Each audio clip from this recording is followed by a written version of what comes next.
Hi there, my name is Pseudo Sue. Welcome to Pirate Radio News, the tech news show for sex workers, queer activists, Antifa supporters, anarchists, and generally anybody that makes Ben Shapiro both shit and cum every time he sees you existing.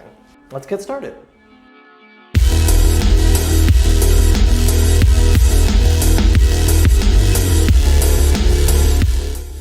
The NSA released a flaw for Windows 10 right as Windows 7 was deprecated and made unsafe. The flaw, which affected Windows cryptography subsystems, essentially made it so bad actors could give you software to install that looked like it was from a company you knew and respected, even though it was from some guy you probably shouldn't either trust or respect.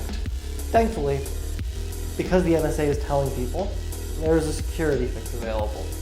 And despite the years and piles of shady shit that organization has done, it's cool to see that the NSA can occasionally stop stepping on the weakest and most vulnerable among us and make sure the general population is, slightly less unsafe. Though the fact that they revealed the flaw rather than exploiting it themselves reveals just how bad this security flaw was.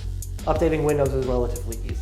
But you should make sure that you do it as soon as possible, because until the update is installed, you might accidentally install a rootkit instead of installing Photoshop or Doom or whatever it is that you fancy on your computer.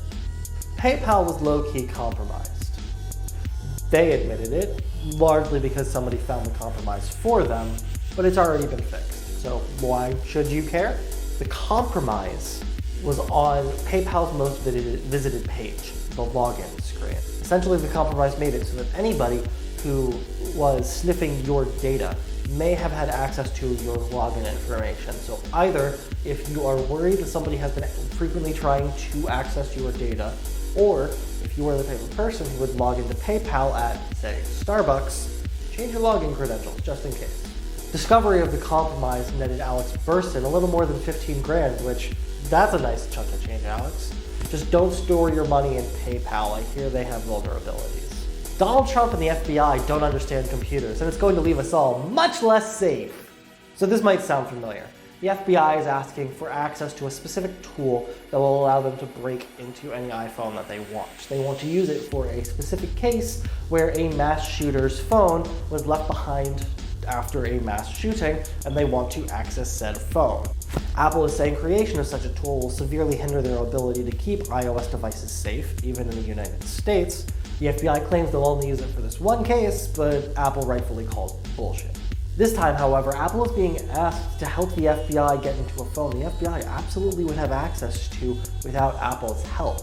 The version of the software that the phone is running is not advanced enough to break necessarily all of Apple's most recent encryption. So the tools the FBI are demanding are beyond the scope of what they even need for this case. They have chosen this case specifically because they think it will be good political optics. It will be really hard for Apple to argue they need to continue protecting their encryption when the person they're technically protecting is a mass shooter. In this case, the Pensacola shooter. Only reason they're doing this is they want the tool to break Apple's encryption, and that's what's scary. If a tool like this gets created, it is not a question of if, it is a question of when that will be released to the internet. And once it is, no iPhone will be safe. Hamden, Connecticut seems to have pissed off a hacker or group of hackers. In October, Hamden's town hall was targeted, and multiple computers throughout the town hall eventually failed. This week, over 30 devices in the Board of Education were shut down. And the malware is currently spreading through the Board of Education's network, leading to school closures for multiple days.